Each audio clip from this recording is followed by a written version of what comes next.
Thomas Harper hadn't planned on becoming the center of anything. When he and his wife Lauren first moved to their property at the edge of the northern ridgeline, it was with a simple intention: to build something permanent, personal, and out of reach. Their home, a minimalist structure of glass and steel tucked among sloping meadows, was never meant to stand out, but to disappear into the topography. The land wasn't just a parcel on a map, it was elevation, silence, and, most importantly, airspace. This mattered more to Lauren than to Thomas. As a squadron leader and a longtime officer in the Air Force's Medical Evacuation Command, she saw terrain differently. Where most saw trees and hills, she saw angles of descent, wind patterns, load-bearing zones. And when she looked at their land, she saw a safety corridor, a clear, quiet path where life could be saved when seconds mattered. At first, the decision to reinforce the southern slope with concrete pads and designated approach lights raised no questions. Lauren had obtained all the necessary clearances from local air traffic authorities and base logistics. The platform wasn't for daily use, nor public emergency response. It was classified under a limited-use military protocol, meant as a fallback during large-scale disruptions. Most days it just sat there, a concrete cross surrounded by wild grass, unnoticed even by their nearest neighbors. The HOA hadn't mentioned it. Then again, the HOA hadn't said much about anything in years. Their community board, a notoriously passive organization once obsessed with uniform mailboxes and permissible garden plants, had grown strangely silent since the last leadership change 18 months prior. Thomas didn't question it. In truth, he preferred it that way. Lauren, however, remained wary. She knew systems well, especially the kind that looked passive right before they turned aggressive. There was something too still about how the HOA operated now. Their newsletters had stopped entirely. Monthly notices were replaced with vague, quarterly community memos. And when Lauren once asked at a meeting who now sat on the enforcement committee, she was met with a half-smile and the suggestion to check the website. The website had not been updated in over a year. Then, almost out of nowhere, they received a letter, hand-delivered. Not in an envelope, not with a stamp, just a folded sheet of paper taped to their fence, flapping in the wind like a warning. It wasn't even addressed properly, just a typed block. To the occupant. The contents were terse. Unauthorized construction of reinforced pad. Violation of Section 14 ADD. Immediate remediation required or further enforcement action will be taken. No letterhead, no signature, no contact name. Thomas read it 3 times, then passed it to Lauren. Her face didn't shift as she scanned it, just a quiet, slow inhale. It wasn't a misunderstanding. It was the start of something. What made it stranger was the clause it referenced. Section 14D didn't exist in any of the HOA's public-facing documents. Thomas checked, digging through PDFs and scanned bylaws, even old emails from previous years. Nothing. Either it was invented, or it wasn't meant to be found. They stood together by the landing pad as the wind picked up that evening, watching the grass flatten and recover in slow waves. "They're trying to move us," Lauren said, her voice measured but unmistakably certain. "They don't want this used for what it's for." Thomas didn't ask who she meant by they. In her tone it was already clear. Whoever they were, they had plans, and the Harpers had just become an obstacle. 3 days after the letter appeared, Thomas returned home from a morning supply run to find a small crew of workers in reflective vests parked on the access trail leading toward the southern slope. Their white pickup trucks bore no logos, just generic magnetized strips that read, "Property Services" in blocky lettering. No one had called ahead. No notices had been posted. He stepped out of his car and approached cautiously, noting how the workers didn't so much as glance in his direction. One of them, a man in wraparound sunglasses and a buzz cut, was arranging orange cones in a half circle that cordoned off the entrance to their rear slope. right where the access road met the flat grade that led toward the landing pad. Another was unrolling industrial caution tape between two aluminum poles and anchoring them into the ground with a small pneumatic mallet. There was no sign of construction equipment, only a sealed black case, military style, hard plastic, reinforced at the edges, resting by the brush, and what looked like a metal survey rod lying flat in the grass. When Thomas asked what they were doing, no one responded immediately. The man with the sunglasses finally looked at him and replied with professional indifference, "Drainage study. Temporary access control." That was all. No company ID, no explanation, no work order to present. He requested contact information for a supervisor, but the workers merely shrugged, returning to their tasks. One of them pointed toward the end of the trail where a laminated sign had been hastily zip-tied to a young pine. Area under temporary infrastructure. Review. Do not disturb. It looked freshly printed, but there was no agency or organization listed. Just a QR code. Thomas scanned it out of curiosity. The code led nowhere. Just a blank page with an access denial message. That night, Lauren pulled up a satellite feed from her secure laptop, something she rarely did from home.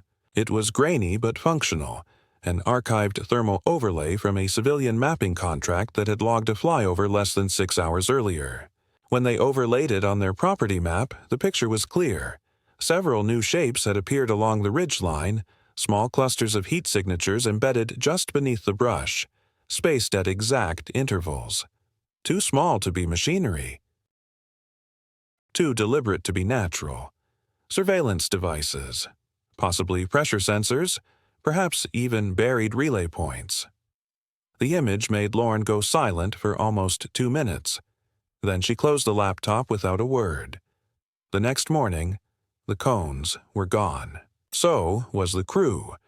But in their place stood 4 large stones, more accurately, boulders, arranged in a semi-natural pattern, blocking the original access path. They hadn't been there before. Each weighed hundreds of pounds and had clearly been placed with the help of heavy equipment.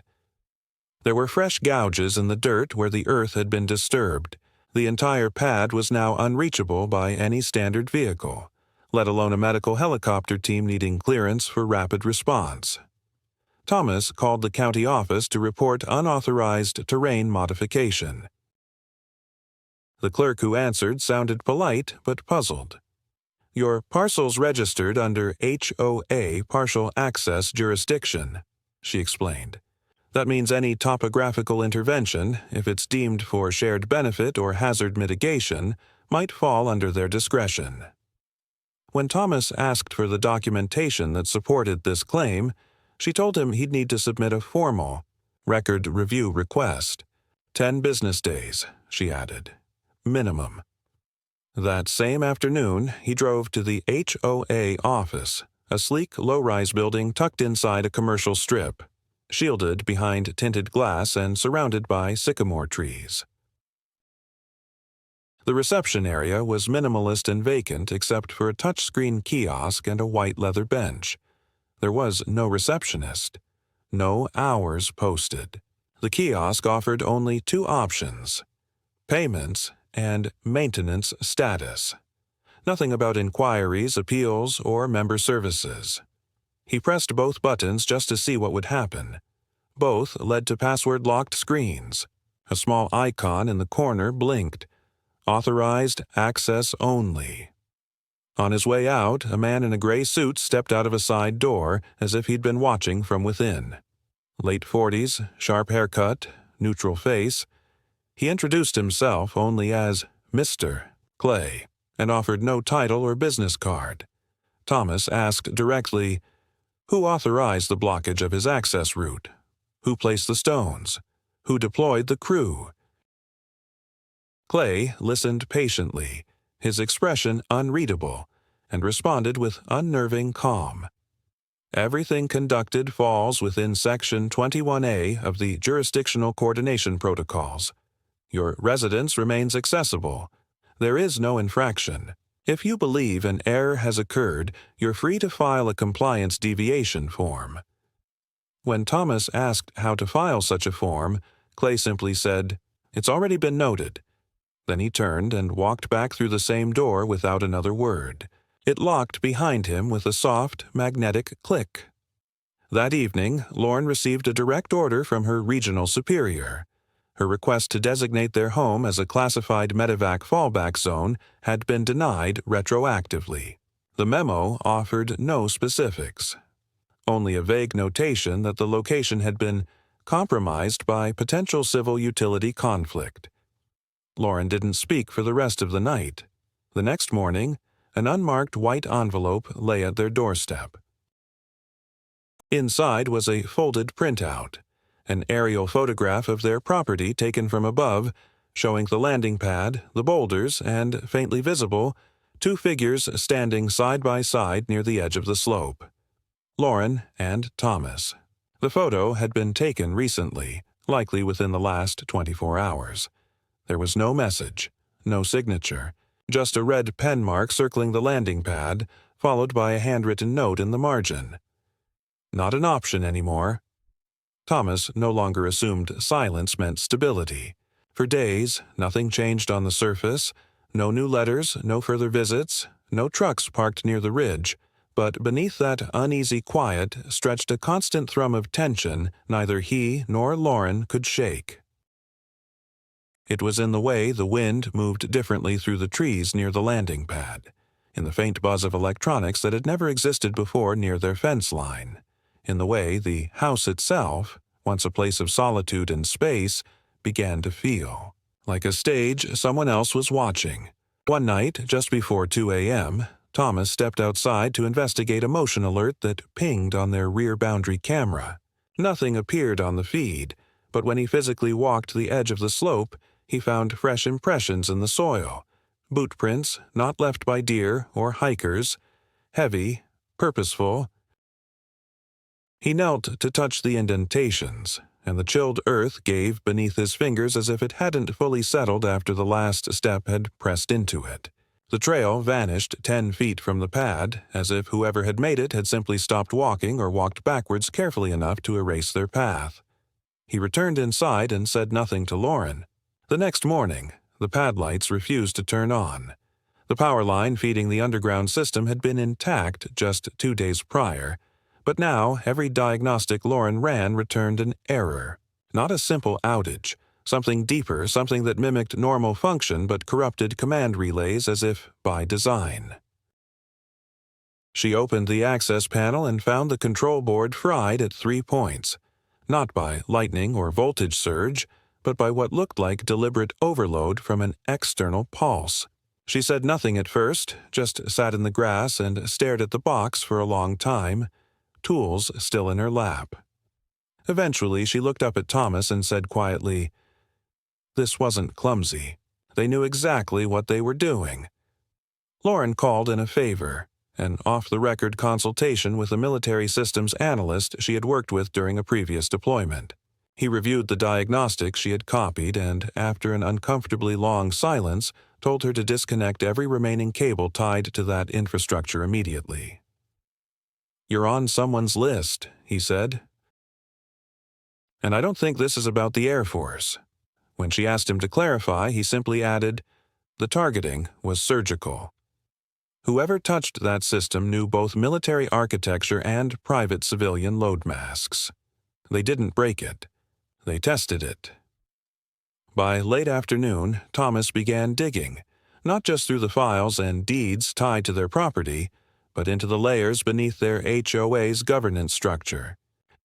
He was no legal expert, but over the years he'd accumulated a working knowledge of how these micro-governments disguised leverage as policy. Most associations operated under loosely drafted charters that evolved unpredictably depending on leadership. But what he found wasn't evolution, it was replacement.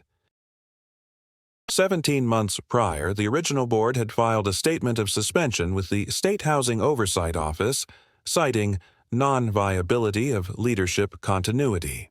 From that point forward, all governance passed to an interim board operated by an External administrative partner, Monarch Civil Solutions. He'd never heard of it. It wasn't a law firm nor a residential planning group. The state's contractor registry had it listed as a Transitional Development Asset Steward.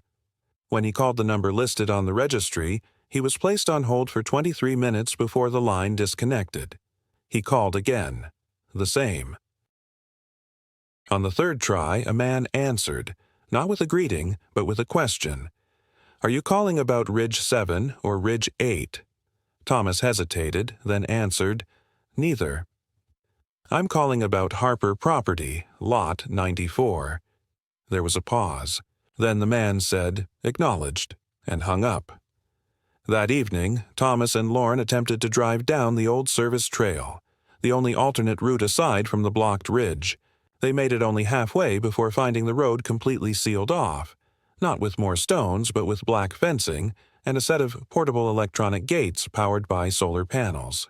A laminated warning had been pinned to a nearby tree with an industrial staple gun.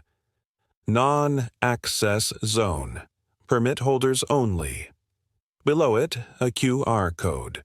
This time, the code worked. It led to a sterile web portal requesting user credentials. Lauren attempted her military access. Denied. Thomas tried his county permit login. Also denied. They stood in the dusk for several minutes, watching the gate, as if expecting someone to appear. No one came. Later that night, as they reviewed satellite feeds again, a flicker appeared on the infrared band, an odd heat signature half buried under tree cover along their northern tree line. Lauren enhanced the image, then froze. A new box, modular, metallic, no larger than a suitcase, had been installed where no box had been before.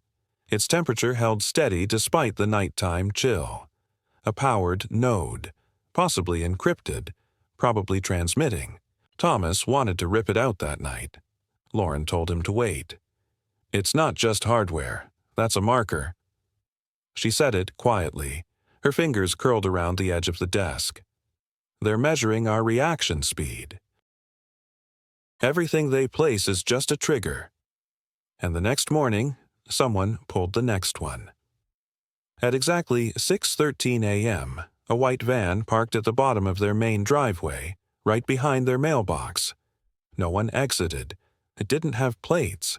Thomas approached slowly, cautiously, holding nothing in his hands, speaking loud enough to be heard but soft enough not to sound hostile. When he reached the driver's side, the window rolled down halfway. Inside was a man in plain clothes, mid-30s, no visible ID, holding a clipboard with what looked like parcel grids. He asked, "Are you Harper?" Thomas nodded. "You've been reassigned," the man said. Coordination grid shifted. "This property is flagged as an unsecure priority transit zone. Access is under review." Thomas asked under whose authority. The man didn't respond.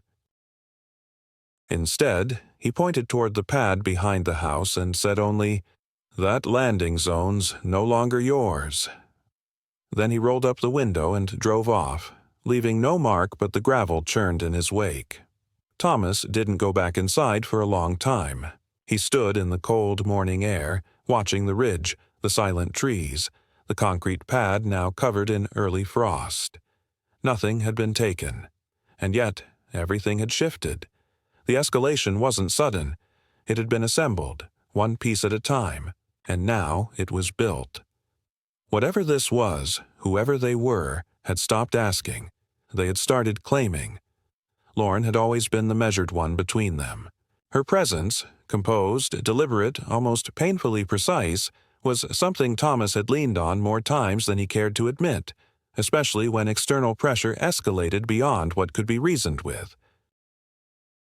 But in the days following the van's arrival and the cryptic declaration that their landing zone no longer belonged to them, he noticed a subtle but undeniable shift in her.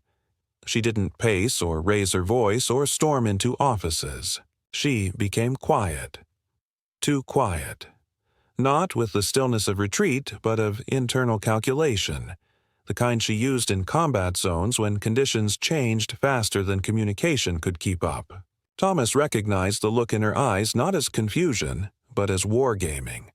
She had gone into command mode, not as a wife protecting her home, but as an officer assessing a threat vector that no longer operated by known protocols. And she was coming up short. 2 days after the van, Lauren received an unmarked package at her off-base P.O. box. Inside was a sealed case roughly the size of a hardcover book, matte black and airtight. She opened it on the tailgate of her vehicle in a backlot she used during solo training drills. Inside was a single drive key, secured with biometric tape that recognized her fingerprint immediately. It wasn't government-issued. It didn't match any standard Air Force encryption, and yet when she inserted it into her private offline tablet, it unlocked a stream of compressed files that unspooled across the screen without headers or identifiers. Just data logs, audio fragments, heavily redacted mission debriefs, and a single heat map video dated 18 months ago. It depicted aerial survey footage of their property, annotated with unfamiliar designations. Z1S, fallback node 4A, corridor reassignment pending. There was no attribution, no source, and most chillingly, no evidence of surveillance authorization. Someone had collected all this, tagged their property as a fallback infrastructure site, and shared none of it with the Department of Defense. Not officially. That night, Lauren told Thomas everything. She hadn't initially reported the landing pad's damage to her chain of command, not because she was hiding it, but because she feared it would be interpreted as mishandling classified property. But now it was clear that the situation had gone beyond mishandling. Someone had intervened. Someone outside the military. Thomas listened in silence, then asked the only question that mattered. "Do you know who sent the package?" She shook her head. Number. But whoever did, it wasn't a warning. It was an invitation. They decided to trace the source of the surveillance nodes manually, starting with the most recent one they'd found. Thomas used a backhoe to extract the device from the tree line under Lauren's direction. The outer casing was more sophisticated than he expected, coated in signal-dampening polymer layered against heat detection, and internally sealed against physical tampering. Lauren bypassed the housing with a series of shorted contacts, and the device powered down with a silent blink. Inside, they found a burst transmitter linked to a low-orbit relay chain. Not military, not civilian telecom, but proprietary. A firm registered in Estonia, operating under a data compression subsidiary based out of the Caymans. Nothing illegal, nothing traceable. Just buried infrastructure in a legal gray zone. That same night, as Thomas finished resealing the tree line, they heard the unmistakable pulse of helicopter rotors. Low, heavy, deliberate. A transport-class bird, not from base, not on any known schedule. They stepped out into the field in silence and watched as the aircraft held position over their ridge, just outside the pad perimeter. No spotlight, no markings, no audio ID. It hovered for nearly a full minute before banking hard west and vanishing behind the tree line. The message was clear. Someone else had control of their airspace. Lauren didn't sleep. She spent the early morning hours in her office, rechecking old correspondence, trying to determine when exactly the reclassification of their parcel had occurred. At 4:27 a.m., she found it. Buried in a Territorial Coordination Directive from a now-defunct Joint Force Development Committee, dated over a year ago, was a single line under Geographic Exception Codes. Sector Ridge North, reassigned as Auxiliary Transit Corridor under Provisional Federal Partnership Authority. The document bore multiple signatories, but the most notable was from a civilian representative. Not military, not government. A name she didn't recognize. Asher Wayland, External Affairs Liaison. A search returned no public record, no personnel file, just an archived listing in a private energy consortium that folded 3 years ago. The next day, Thomas and Lauren returned to the HOA office, not to demand answers, but to watch. They sat across the street in their car for nearly 4 hours, observing. People came and went, but not residents. No one from the community. All visitors arrived in identical white vehicles, exited with briefcases, and entered through the side entrance. No one used the main door. No one approached the kiosk. Around midday, a delivery truck arrived. Lauren recognized the logo instantly. Not a logistics company, but a contractor used in contingency deployments. Their purpose wasn't to deliver goods. It was to deploy assets. Thomas was ready to confront someone, but Lauren stopped him. They want us to step out of line. They want a reaction we can't take back. Instead, she suggested they go to the county registrar. If their land had truly been reassigned, there had to be a paper trail. There always was. At the registrar's office, the clerk pulled up their parcel file with polite efficiency. On screen, their ownership record appeared intact, but one field had changed. A new notation, inserted under Land Use Overlay, read, "Pending revision under Federal Utility Easement, Code 483J." The clerk had no idea what it meant. Said it had been inserted via automatic system update 2 months ago, flagged temporary. Thomas requested a certified printout. As they left, the clerk asked, "Are you filing a dispute?" Lauren replied without looking back, "Not yet." That evening, back at the house, a new light appeared in the distance. Faint, low to the horizon, blinking at odd intervals. Thomas checked their motion sensors. Nothing. The light didn't move, didn't blink in a standard aircraft pattern. Lauren took one look and went cold. That's not an aircraft. That's a rangefinder. She paused, then added, "They're measuring distance. Not flight path. Not elevation. Our range to something." They were no longer being watched. They were being calibrated. And at that moment, everything shifted. They stopped thinking like homeowners defending their property and started thinking like targets being boxed into a grid they could no longer read. By the end of the week, the land no longer felt like theirs, not in the legal sense. On paper, nothing had been seized, revoked, or condemned, but the shift was everywhere, just beneath the visible. Every piece of infrastructure Thomas and Lauren had built, from the pad to the secondary access routes, now responded sluggishly or unpredictably. Their main security node had begun returning inconsistent signal loops, often requiring manual resets. Lauren's encrypted communications were occasionally rerouted without cause, or worse, terminated mid-call with timestamps that later failed to appear in the system log. And more than once, Thomas found the gate sensors misaligned by just a fraction, enough to register phantom entries and disable alert settings. All these incidents were too subtle to prove, yet too consistent to dismiss. They were being destabilized by design.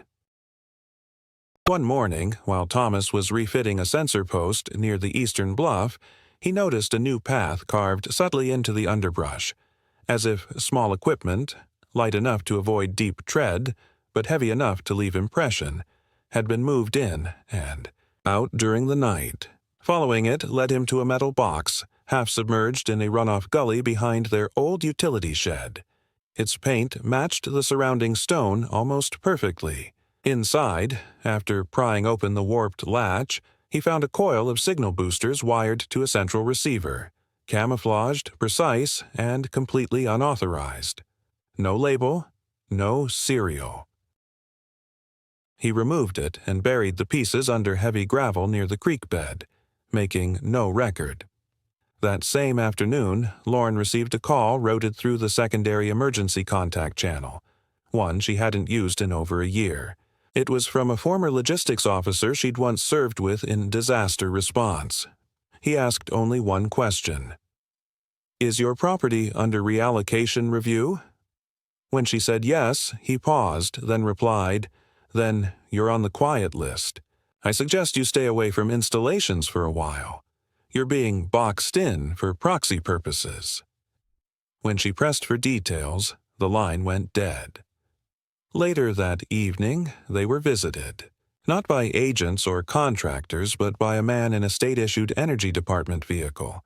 Bright logo, government plates, clipboard in hand. He smiled as he approached, introduced himself as performing routine site verification, and asked to inspect the transformer near their south fence. Thomas stalled him with small talk while Lauren looked up the service ID he gave. It didn't match any open order in the state utility system. When she returned with her phone in hand, he was already halfway across the property, pacing with purpose toward the slope. Lauren called out sharply, "You're not authorized to cross that perimeter." He turned, smiled again, and said, "I think you'll find the boundaries aren't as fixed as they once were."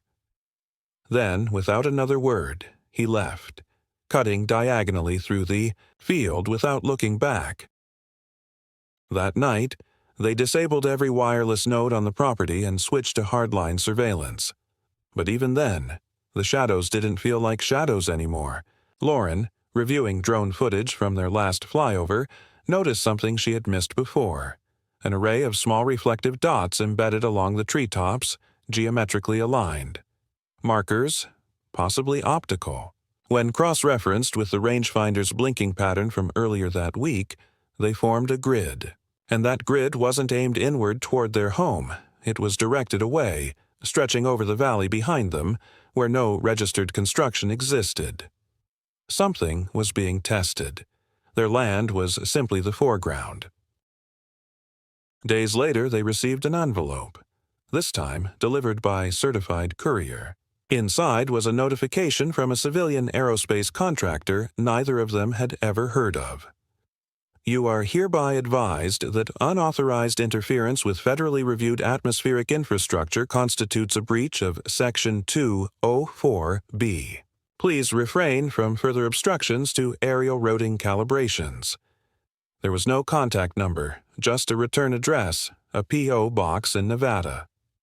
Lauren scoured the contractor registry.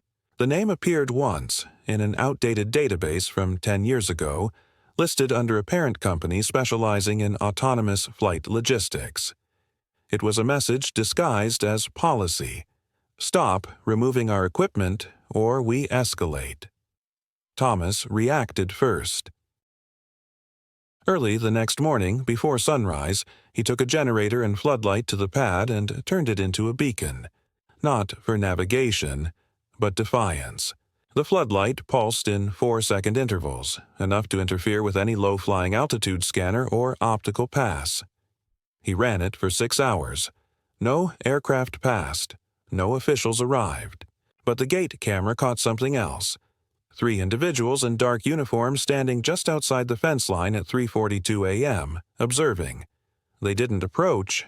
They didn't engage. But one of them took a photo before they vanished. When Thomas reviewed the footage, his gut sank. One of the figures wore a patch, obscured partially by shadow but visible enough to recognize, the emblem of a now-defunct private military logistics firm that had officially ceased operations 2 years ago. He knew the name, knew it from a different time, one that Lauren had never fully questioned. He didn't mention it. Instead, he turned to her and asked the only question that mattered. "Do we go public?" She didn't answer immediately. Instead, she stood at the window, watching the field, then said, "No one would understand it. Not like this. They'd turn it into something political, or paranoid, and they'd win by dragging it into noise. So what do? We go quiet," she said. "We turn inward. We erase our digital footprint, bury the pad, disable everything they've tagged, and we prepare." "For what?" She turned finally and looked at him, not angry, not afraid, just resolute. For when they stop pretending this is about rules. They dismantled the pad in silence, not as a surrender, but as a tactical reset. Each slab of concrete was unearthed carefully, stacked out of view in the southern gully beneath the trees. Wiring was pulled, bundled, and coiled into thermal-lined crates. The beacon was disconnected, every trace of interference stripped away. What couldn't be removed was buried. Lauren marked coordinates in a private ledger, encoding each note in a cipher she hadn't used since active deployment. They didn't speak of what might come next. They simply moved like people preparing for an event not yet scheduled but already inevitable. The stillness didn't last long. Less than a week after the deconstruction, at precisely 2:12 a.m., the alarms returned. Not system pings or diagnostic failures. These were full perimeter breaches. 6 contact points across the eastern and northern fence lines triggered within 40 seconds of each other. No lights, no vehicle approach. Just cold data, pressure displacement, gate lift anomalies, motion shadowing. Thomas responded instantly, silently pulling boots over bare feet, shotgun in hand, not out of panic but habit. He slipped outside while Lauren remained at the monitor. As he reached the lower yard, the silence was thick, not natural, but deadened, as if the air itself had been flattened. He saw them before they saw him. 3 figures in mat gear near the equipment shed, one crouched, one standing, and the third posted near the gate like a lookout. None of them carried visible weapons, but their posture said otherwise. These were not trespassers. These were operators. Trained, synchronized, careful. Thomas held position, not yet visible. Then a flicker, just one, flashed from a handheld device one of them raised to the shed's control panel. Not a scanner, a relay. He stepped forward, quiet but deliberate, letting his boots crunch gravel just enough to signal presence. 3 heads turned. None spoke. One reached for something. Thomas raised the shotgun, not aimed, just lifted. "You don't belong here," he said, calm, leveled. "And you're not authorized to touch anything on this land." They didn't flinch. The one at the gate finally spoke. "We're not taking anything. We're confirming absence." His voice was neutral, American, no accent, no stress. Too practiced. "You've confirmed it. Now leave." The one crouched by the shed stood slowly, unarmed but calculating. "Your property is flagged as dormant. That makes it accessible under conditional pre-activation authority." Thomas didn't respond. He simply stepped closer, reducing the space between them. The implication was clear. The lead figure didn't press. He nodded once, almost courteously, then motioned his team back. No threat, no resistance, just quiet withdrawal. 10 minutes later, they were gone. But their footprints weren't. Lauren met him at the edge of the driveway, still in her sweatpants, her eyes narrow and focused. "They weren't probing," she said. "That was a clearance check. They came to make sure we complied." "Did we?" he asked. She didn't answer. The next day, they received their first official response in over a month, an embossed envelope hand-delivered by a private courier, sealed with a government watermark. Inside, one page, compliance confirmed. Subject parcel restored to neutral observation. No further action required. No signature, no contact, no explanation. Thomas stared at the paper for a long time before folding it in half and setting it on the table. "What does that mean?" he asked. Lauren, standing at the window again, her gaze on the trees, replied, "It means we passed." He waited. "It means we've been measured, profiled, and either they got what they wanted from us, or we're no longer valuable." "And which is worse?" Lauren didn't answer. That evening, they sat outside for the first time in weeks, not in watchfulness, but in quiet presence. No lights, no systems, just dusk and wind and the sound of their own breathing. No new visitors came. No more equipment. The ridge was silent, but the silence no longer felt like absence. It felt like surveillance satisfied. Weeks passed without event, and eventually even the tension began to fade. Not because anything was resolved, but because there was simply nothing left to fight. The trees resumed their usual rhythms.